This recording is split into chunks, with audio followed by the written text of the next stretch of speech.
Hi, this is Jason Wagner from the Wagner Oehler Law Firm. Today we're talking about who you should name as trustee of your trust. It's important to remember that no matter who you name as trustee of your trust, it should be somebody that you trust, right? So we need to know that they're going to follow your wishes, that they're going to carry out everything that's written into your trust or estate planning documents. We also want to know that they are capable of doing this, that they have some ability to keep good records. They don't necessarily need to be a financial wizard, but they should know how to balance a checkbook, right?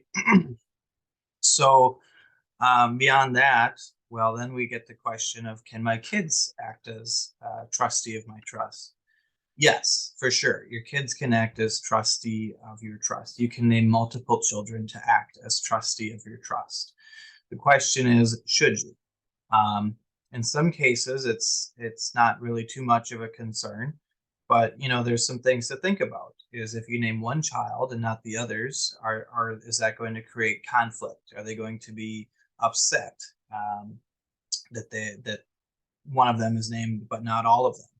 And then on the flip side, if you do name all of them, well, now that means we need to have two or three or more people all acting together, moving in step, working with one another, which in reality is not always an easy thing to do. The technology that we have available today through video conferencing, email, everything doesn't necessarily mean that everybody needs to be together to do it, but it still means they need to communicate well with each other.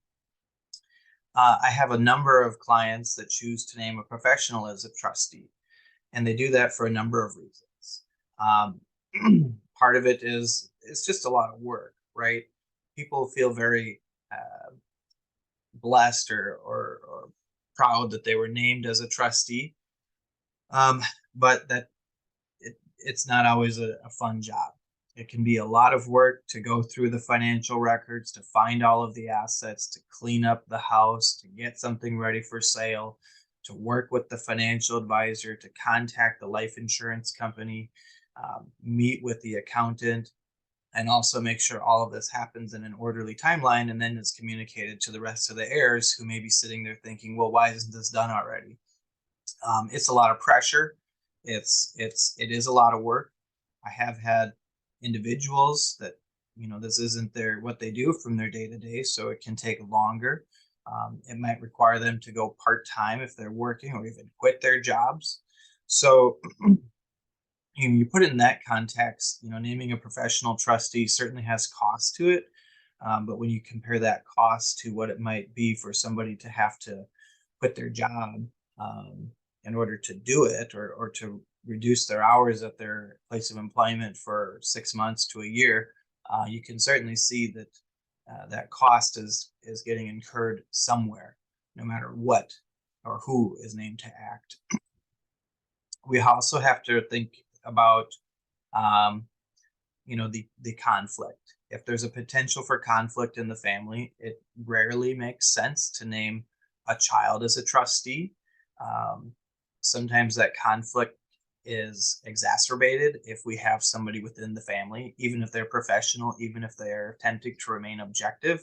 It's not always how it's seen from the other family members. So having a professional involved can help to reduce some of those feelings and keep them directed away from the estate plan.